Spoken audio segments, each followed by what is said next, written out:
Iran ഇപ്പോൾ ആണവ നിർമ്മാണത്തിലാണെന്ന് വിശ്വാസയോഗ്യമായിരിക്കുന്ന വിവരം തങ്ങൾക്ക് ലഭിച്ചിട്ടുണ്ടെന്ന് അമേരിക്കയുടെ വൈസ് പ്രസിഡന്റ് KD വാൻസ് പ്രസ്താവിച്ചു. ഒരു ചാനലുമായി അഭിമുഖം നടത്തുന്നതിനിടയിലാണ് നമ്മൾ വിചാരിക്കുന്ന പോലെയോ മനസ്സിലാക്കുന്ന പോലെയോ അല്ല ഇറാൻ. അവരിപ്പോൾ ആണവായുധം നിർമ്മിച്ചുകൊണ്ടിരിക്കുകയാണ്. വളരെ കൃത്യതയോടുകൂടി എനിക്കത് പറയാൻ സാധിക്കും എന്ന് അദ്ദേഹം തുറന്നടിക്കുകയും ചെയ്തു. ജനീവ ചർച്ച, അതായത് മൂന്നാം ഘട്ട ചർച്ചയും ഏറെക്കുറെ അവസാന ഘട്ട ചർച്ച എന്നൊക്കെ പറയുന്നത് ഇപ്പോൾ സ്വിറ്റ്സർലൻഡിൽ നടക്കുകയാണ്. ആ നടക്കുന്നതിനോടനുബന്ധിച്ചാണ് ഈ പറഞ്ഞ പ്രസ്താവന എന്നൊരു പ്രത്യേകതയുണ്ട്. പരോക്ഷമായിരിക്കുന്ന ചർച്ചയാണ് ജനീവയിൽ നടക്കുന്നത്, നേരിട്ടല്ല.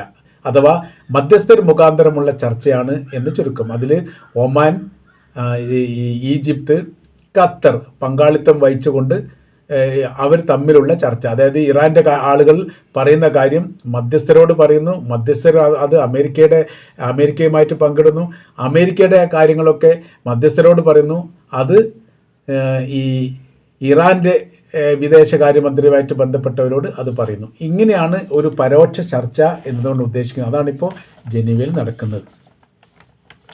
ഇപ്പോൾ അതിൽ രാഷ്ട്രീയമായ രീതിയിൽ ഇതിനൊക്കെ വല്ലാത്ത രീതിയിൽ അന്താരാഷ്ട്ര തലത്തിൽ ചർച്ച ചെയ്യുകയും രാഷ്ട്ര ഭരണാധികാരികൾ ചില നിലപാടുകളൊക്കെ സ്വീകരിക്കുകയും ചെയ്യുന്നു. ഏറെക്കുറെ യുദ്ധമുണ്ടാവാനുള്ള സാഹചര്യങ്ങൾ സൗദി അറേബ്യ വിലയിരുത്തുന്നു എന്നാണ് മനസ്സിലാക്കാൻ വേണ്ടി പറ്റുന്നത്. അതിലവർ പറയുന്നത് സൗദിയുടെ പെട്രോളിയം ഉൽപ്പന്നം വലിയ രീതിയിൽ വർദ്ധിപ്പിച്ചു. ഒരു ദിവസം തന്നെ 73 ലക്ഷം ബാരൽ എണ്ണ ഉൽപ്പാദിപ്പിക്കപ്പെട്ടിട്ടുണ്ട് എന്നുള്ളതാണ്.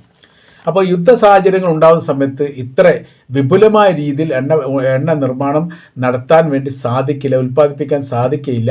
കാര്യം ഏത് തരത്തിലാണ് ആക്രമ കാര്യങ്ങൾ ഉണ്ടാവുക എന്ന് പറയാൻ വേണ്ടി സാധിക്കില്ല എന്നതിനാൽ ഉൽപ്പാദനം പരമാവധി ഇപ്പോൾ വർദ്ധിപ്പിക്കുന്നു എന്ന റിപ്പോർട്ടും പുറത്തു വരുന്നു. റഷ്യയും ഇറാനും തമ്മിലുള്ള ഈ എണ്ണ വില ഇപ്പോൾ കുറച്ചതായിരിക്കുന്ന റിപ്പോർട്ട് വന്നു. നിലവിലുള്ളതിനേക്കാണ് കുറച്ചുകൊണ്ട് അവർ ചൈനയെ സഹായിക്കുകയാണ്. ചൈനയ്ക്ക് വേണ്ടിയിട്ട് വലിയ രീതിയിൽ പെട്രോളിയം നൽകാൻ വേണ്ടിയിട്ട് ഇറാൻ തയ്യാറായിരിക്കുന്ന വിവരങ്ങളും പുറത്തു വന്നു.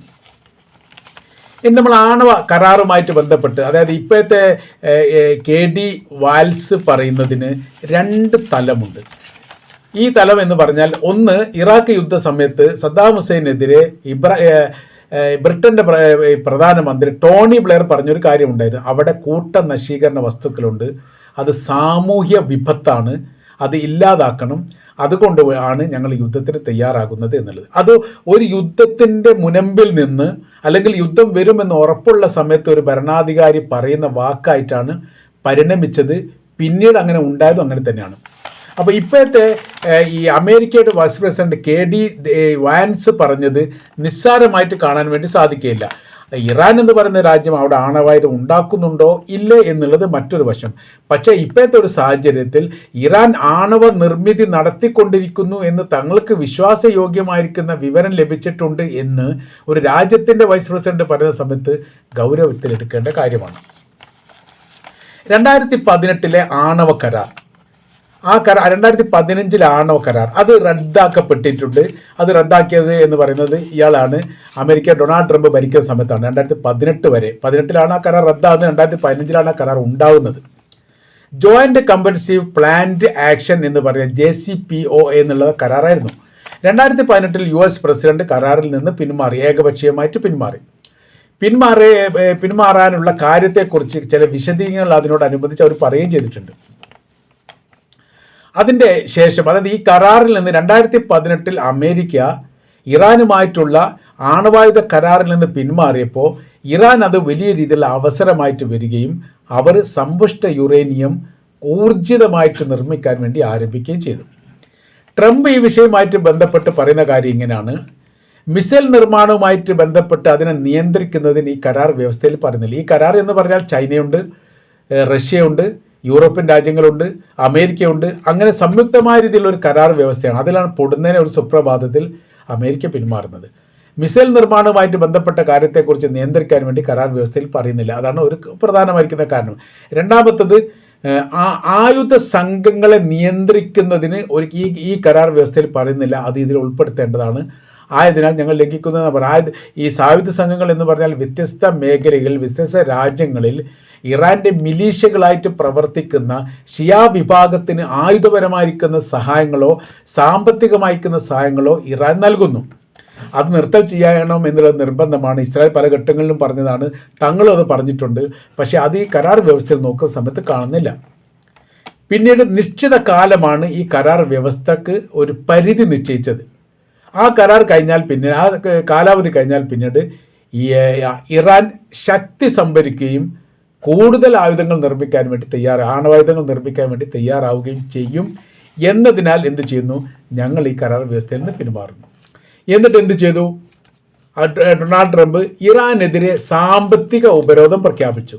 ഇനി സാമ്പത്തിക ഉപരോധം പ്രഖ്യാപിക്കാൻ വേണ്ടിയിട്ടാണോ ആണവായുധ കരാറിൽ നിന്ന് അവർ പിന്മാറിയത് എന്നതും ചോദ്യം ചെയ്യപ്പെടേണ്ട വിഷയം തന്നെയാണ്. UK, ഫ്രാൻസ്, ജർമ്മനി അടക്കമുള്ള രാജ്യങ്ങൾ ഈ കരാർ വ്യവസ്ഥ അങ്ങനെ തന്നെ നിലനിർത്തി അത് തുടരുകയും ചെയ്തു.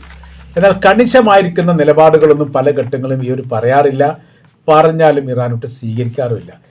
പക്ഷേ ഇന്നത്തെ ഇപ്പോഴത്തെ ആണവായുധവുമായിട്ട് ബന്ധപ്പെട്ട കാര്യത്തെക്കുറിച്ച് വിലയിരുത്തുമ്പോൾ 2018 ഡൊണാൾഡ് ട്രംപ് ആണവ കരാറിൽ നിന്ന് ഇറാനിൽ നിന്ന് തെറ്റിപ്പിരിഞ്ഞു പോയത് മണ്ടത്തരമായി പോയി എന്ന് കാണാൻ വേണ്ടി സാധിക്കും. ഒരു കരാർ വ്യവസ്ഥ ലംഘിച്ചു കഴിഞ്ഞാൽ പിന്നീട് ആ കരാർ വ്യവസ്ഥയുമായിട്ട് ചേർന്ന് നിൽക്കുക എന്ന് പറഞ്ഞാൽ വലിയ ശ്രമമുള്ള കാര്യമാണ്. അത് പല ഘട്ടത്തിലും അമേരിക്ക ശ്രമിച്ചിട്ടുണ്ട് എന്ന് പറയുന്നു. ഏതോ കാരണത്താൽ അത് അംഗീകാരം കിട്ടാതെ പോയി. അതുകൊണ്ടാണ് ഇപ്പോൾ പുറത്തു നിന്ന് അമേരിക്ക സംസാരിക്കുന്നത് ആണവായുധവുമായിട്ട് ബന്ധപ്പെട്ട കാര്യത്തെക്കുറിച്ച്. ഇനി അവരുടെ കൈവശത്തിൽ ഉണ്ടെങ്കിൽ അതെവിടെ എന്നുള്ളത്, ഇത് റഷ്യയുടെ ഒരു പത്രം ഈ വിഷയമായിട്ട് ബന്ധപ്പെട്ട് പ്രാധാന്യമായിട്ട് വിലയിരുത്തിയിരുന്നു. ഇറാൻ്റെ കൈവശത്തിൽ ആണവായുധം ഉണ്ട് എന്ന് ലോകരാഷ്ട്രങ്ങൾ വിശ്വസിക്കുന്നു.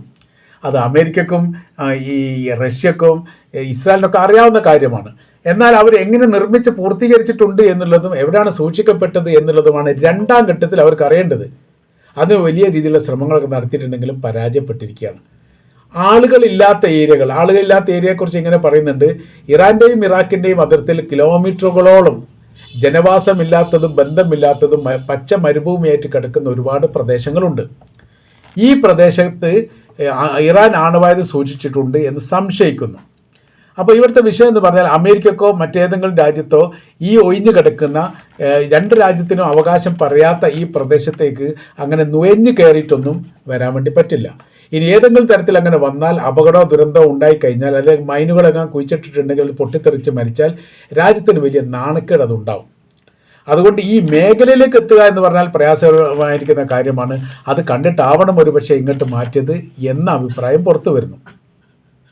അപ്പോൾ അമേരിക്ക ഈ സമയത്ത് ഇത് ആരോപിച്ചതുമായി ബന്ധപ്പെട്ട വിഷയം രണ്ട് തരത്തിൽ അതിനെ വ്യാഖ്യാനിക്കുന്നു. ഒന്ന്, ജനീവയിൽ ഇപ്പോൾ നടക്കുന്ന ചർച്ചയുമായിട്ട് ബന്ധപ്പെട്ട് ഏറെക്കുറെ ഇറാന് പരമാവധി വിട്ടുവീഴ്ച ചെയ്യാൻ തയ്യാറാകാൻ വേണ്ടിയിട്ടാണ് ഒരു കഠിനമായിരിക്കുന്ന വാക്ക് പ്രയോഗം ഇദ്ദേഹം നൽകിയത് എന്നും പറയുന്നു. കാര്യമെന്ന് പറഞ്ഞാൽ, നിങ്ങളുടെ കൈവശത്തിൽ ആണവായുധം ഉണ്ട് എന്ന് പറയുന്ന സമയത്ത് തങ്ങൾ യുദ്ധത്തിന് തയ്യാറാണ് എന്നുള്ളതാണ്. അതായത് ആണവായുധവുമായിട്ട് ബന്ധപ്പെട്ട വിഷയമാണ് ഇപ്പോൾ ഇറാനും അമേരിക്കയും തമ്മിൽ നിലനിൽക്കുന്നത്. അങ്ങനെ വരുന്ന സമയത്ത് ഇവരുടെ കൈവശത്തിൽ ആണവായുധം ഉണ്ട് അല്ലെങ്കിൽ നിർമ്മിച്ചു കൊണ്ടിരിക്കുകയാണ് എന്ന് വൈസ് പ്രസിഡന്റ് KD വാൻസ് പറയുമ്പോൾ അത് നിസ്സാരമായിട്ടുള്ള ഒരു കാര്യമായിട്ട് കണക്കാക്കാൻ വേണ്ടി പറ്റില്ല. അഥവാ യുദ്ധത്തിന് തങ്ങൾ തയ്യാറാണ് എന്നൊരു മുന്നറിയിപ്പ് ഇറാന് നൽകുന്ന തരത്തിലാണ് ശാരീരിക ഭാഷ എന്ന് കൂട്ടി വായിക്കേണ്ടതാണ്.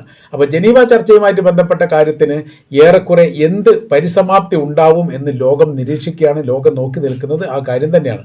ഇറാൻ അവരുടെ നയനിലപാടിൽ നിന്ന് എന്തെങ്കിലും വ്യത്യസ്തത ഉണ്ടാക്കാനുള്ള സാധ്യത തീരെ കുറവാണ്. കാര്യം ഓരോരോ ദിവസം കഴിയുന്നതിനനുസരിച്ച് റഷ്യയിൽ നിന്നും ചൈനയിൽ നിന്നും യുദ്ധ സംവിധാനങ്ങളൊക്കെ ഇറാനിലേക്ക് വന്നുകൊണ്ടിരിക്കുന്നു എന്നുള്ളതും അവർ വലിയ രീതിയിൽ നിരീക്ഷണം നടത്തുന്നുണ്ട് എന്നതിനപ്പുറം